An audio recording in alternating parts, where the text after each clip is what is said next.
The Displaced Soul. There are souls who have been so severely damaged they are detached from the mainstream of souls going back to a spiritual home base. Compared to all returning entities, the number of these abnormal souls is not large. However, what has happened to them on Earth is significant because of the serious effect they have on other incarnated souls. There are two types of displaced souls: those who do not accept the fact their physical body is dead and fight returning to the spirit world for reasons of personal anguish, and those who have been subverted by or had complicity with criminal abnormalities in a human body. In the first instance, displacement is of the soul's own choosing, while in the second case, spiritual guides deliberately remove these souls from further association with other entities for an indeterminate period. In both situations, the guides of these souls are intimately concerned with rehabilitation, but because the circumstances are quite different between each type of displaced soul, I will treat them separately. The first type we call ghosts. These spirits refuse to go home after physical death and often have unpleasant influences on those of us who would like to finish out our own human lives in peace. These displaced souls are sometimes falsely called demonic spirits because they are accused of invading the minds of people with harmful intent. The subject of negative spirits has produced serious investigations in the field of parapsychology. Unfortunately, this area of spirituality has also attracted a fringe element of the unscrupulous associated with the occult, who prey on the emotions of susceptible people. The troubled spirit is an immature entity with unfinished business in a past life on Earth. They may have no relation to the living person who is disrupted by them. It is true that some people are convenient and receptive conduits for negative spirits who wish to express their querulous nature. This means that someone who is in a deep meditative state of consciousness might occasionally pick up annoying signal patterns from a discarnated being whose communications can range from the frivolous to provocative. These unsettled entities are not spiritual guides. Real guides are healers and don't intrude with acrimonious messages.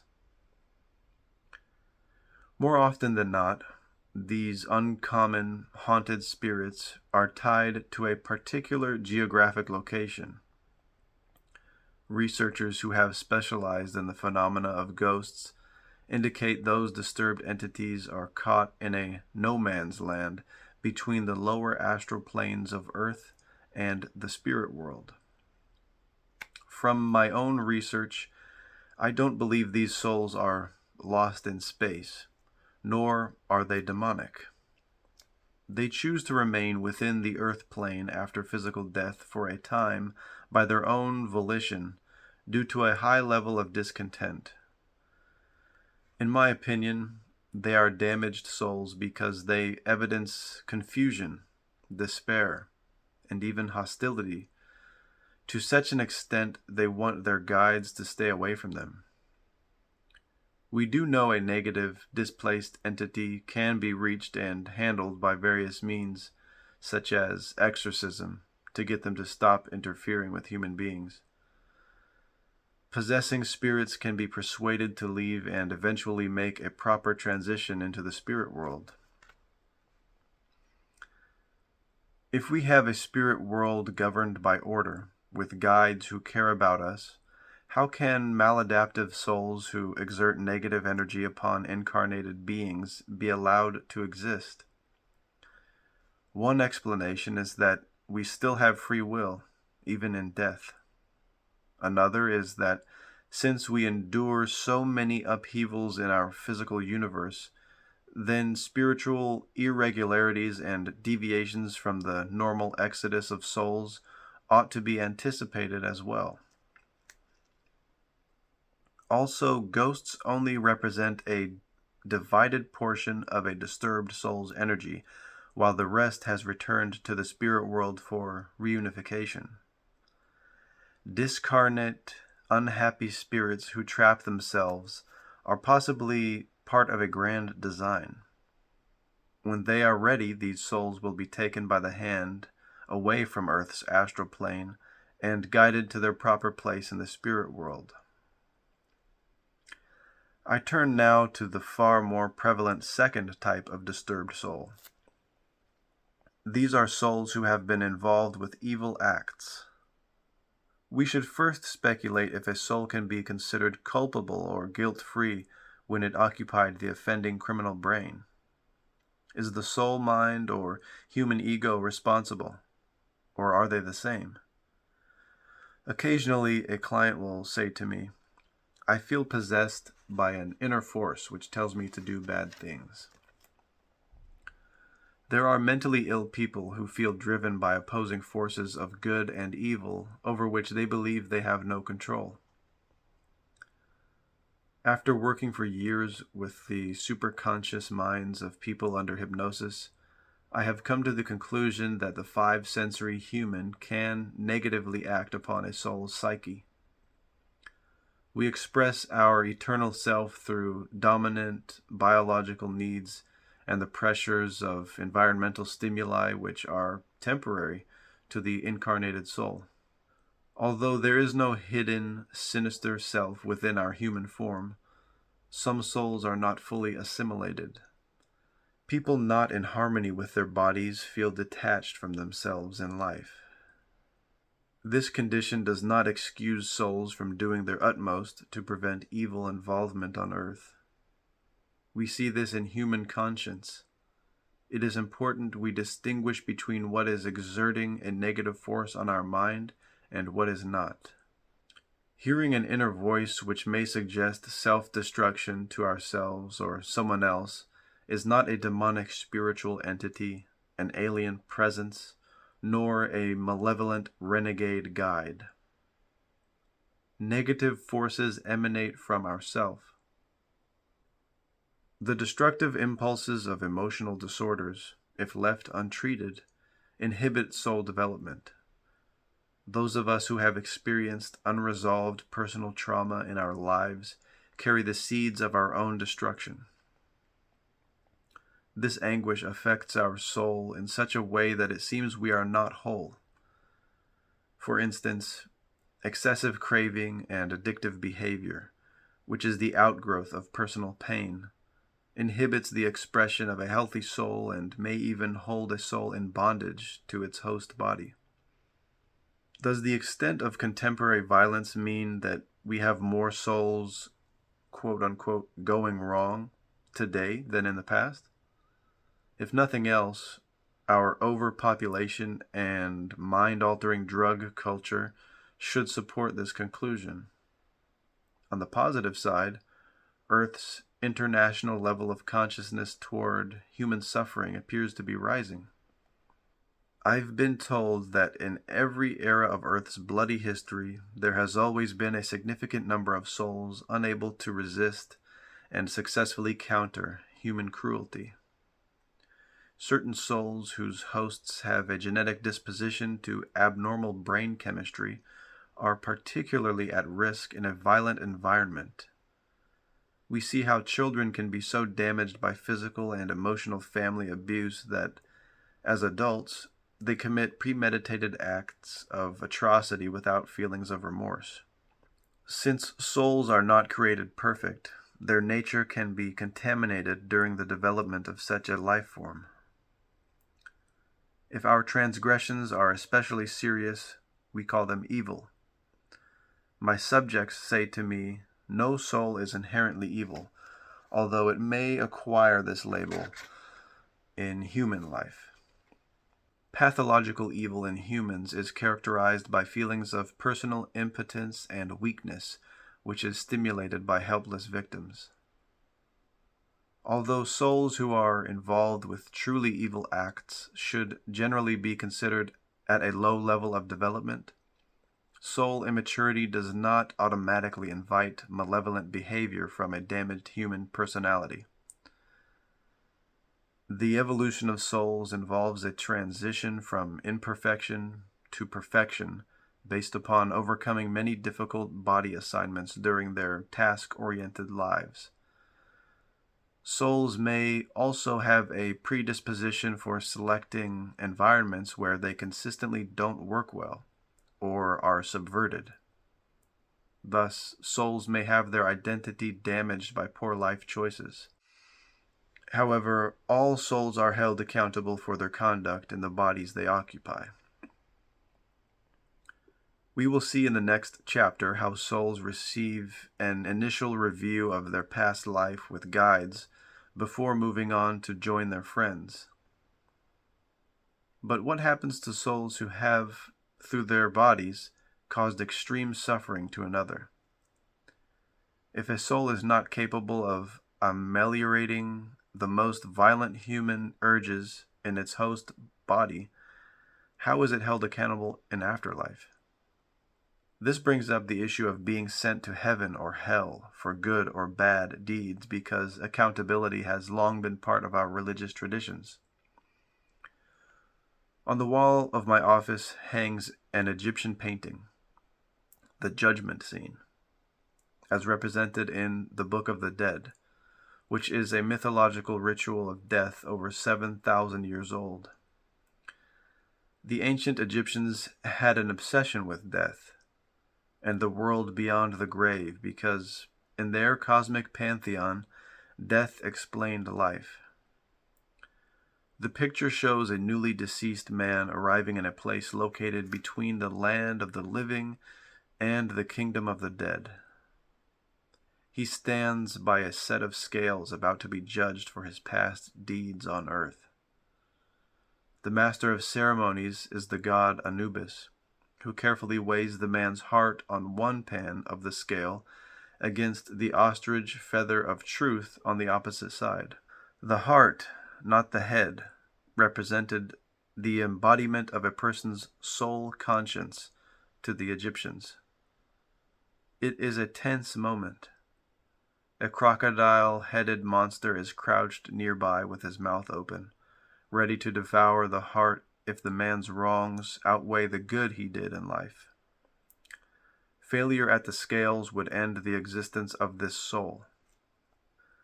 I get quite a few comments from my clients about this picture.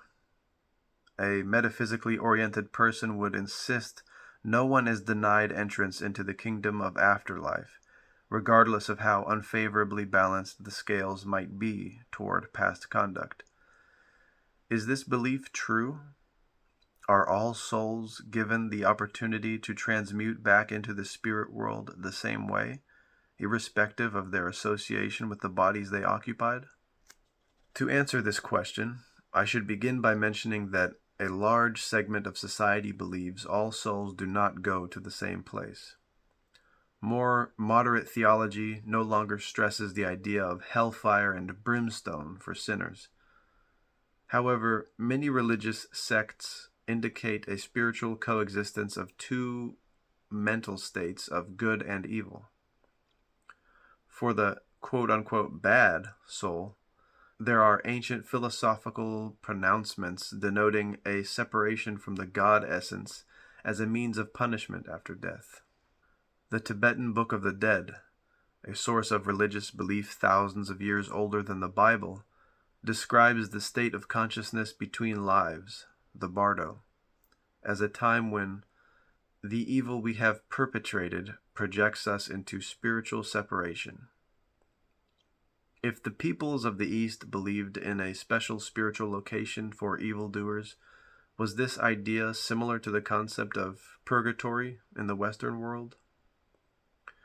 From its earliest beginnings, Christian doctrine defined purgatory as a transitory state of temporary banishment for sins of a minor nature against humanity. The Christian purgatory is supposed to be a place of atonement, isolation, and suffering. When all negative karma is removed, these souls are eventually allowed into heaven. On the other hand, souls committing major, deadly sins are condemned to hell forever. Does hell exist to permanently separate good souls from bad ones? All my casework with the spirits of my subjects has convinced me there is no residence of terrible suffering for souls except on earth. I am told all souls go to one spirit world after death, where everyone is treated with patience and love. However, I have learned that certain souls do undergo separation in the spirit world, and this happens at the time of their orientation with guides. They are not activated along the same travel routes as other souls.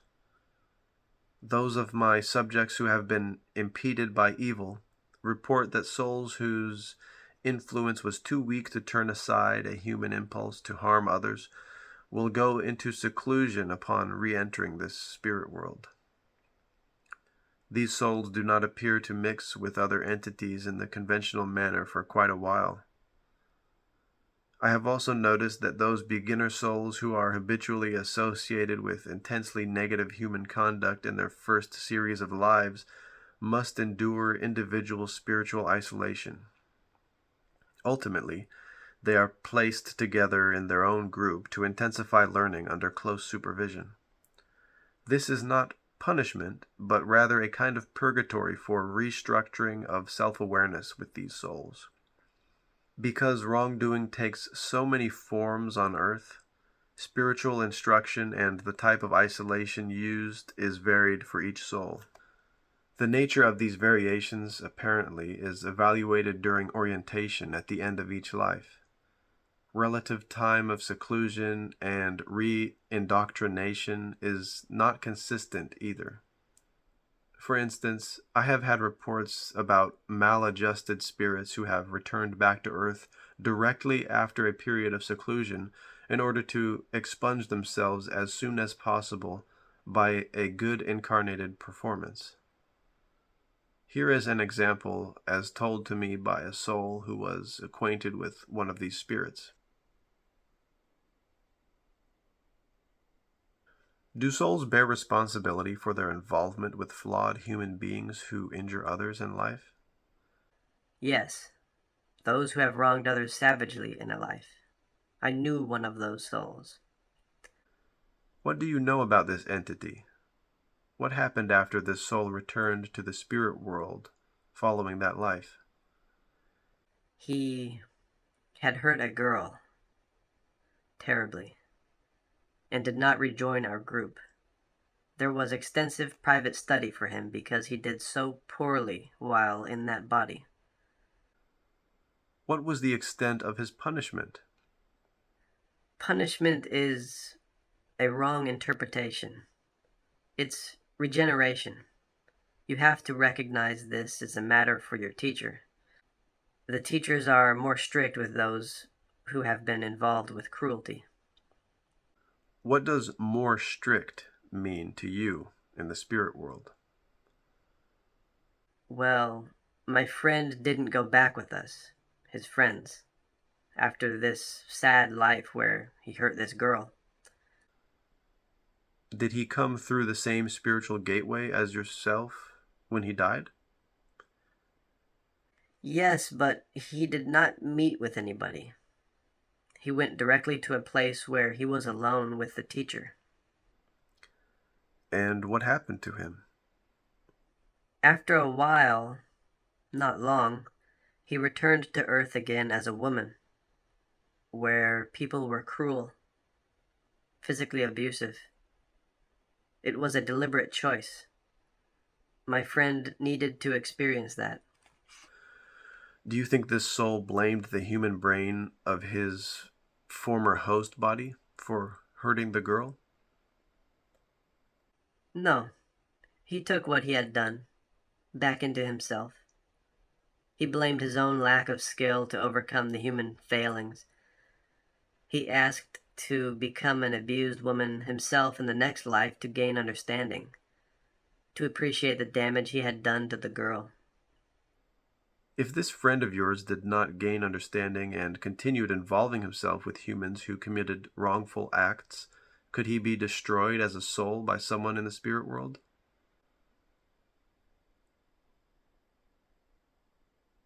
You can't destroy energy exactly, but it can be reworked. Negativity, which is unmanageable in many lives, can be readjusted. How? Not by destruction, remodeling. Case 10 did not respond further to this line of questioning, and other subjects who know something about these damaged souls are rather sparse with their information. Later, we will learn a bit more about the formation and restoration of intelligent energy. Most errant souls are able to solve their own problems of contamination. The price we pay for our misdeeds and the rewards received for good conduct revolve around the laws of karma. Perpetrators of harm to others will do penance by setting themselves up as future victims in a karmic cycle of justice. The Bhagavad Gita, another early Eastern scripture, which has stood the test of thousands of years, has a passage which says, "Souls of evil influence must redeem their virtue." No study of life after death would have any meaning without addressing how karma relates to causality and justice for all souls. Karma by itself does not denote good or bad deeds. Rather, it is the result of one's positive and negative actions in life. The statement, "there are no accidents in our lives," does not mean karma by itself impels. What it does is propel us forward by teaching lessons. Our future destiny is influenced by a past from which we cannot escape, especially when we injure others.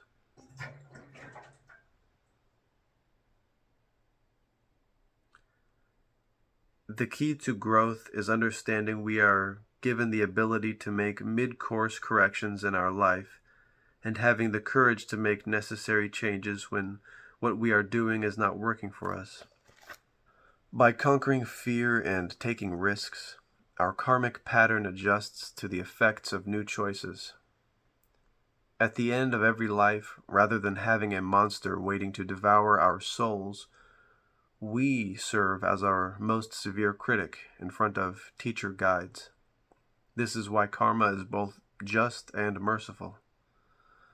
With the help of our spiritual counselors and peers, we decide on the proper mode of justice for our conduct. Some people who believe in reincarnation also think if negative souls do not learn their lessons within a reasonable span of lives, they will be eliminated and replaced by more willing souls. My subjects deny this premise. There is no set path of self-discovery designed for all souls. As one subject told me, souls are assigned to Earth for the duration of the war. This means souls are given the time and opportunity to make changes for growth. Souls who continue to display negative attitudes through their human hosts must overcome these difficulties by continually making an effort to change. From what I have seen, no negative karma remains attached to a soul who is willing to work during their many lives on this planet. It is an open question whether a soul should be held entirely at fault for humanity's irrational, unsocialized, and destructive acts. Souls must learn to cope in different ways with each new human being assigned to them. The permanent identity of a soul stamps the human mind with a distinctive character which is individual to that soul. However, I find there is a strange dual nature between the soul mind and human brain. I will discuss this concept further in later chapters, after the reader learns more about the existence of souls in the spirit world.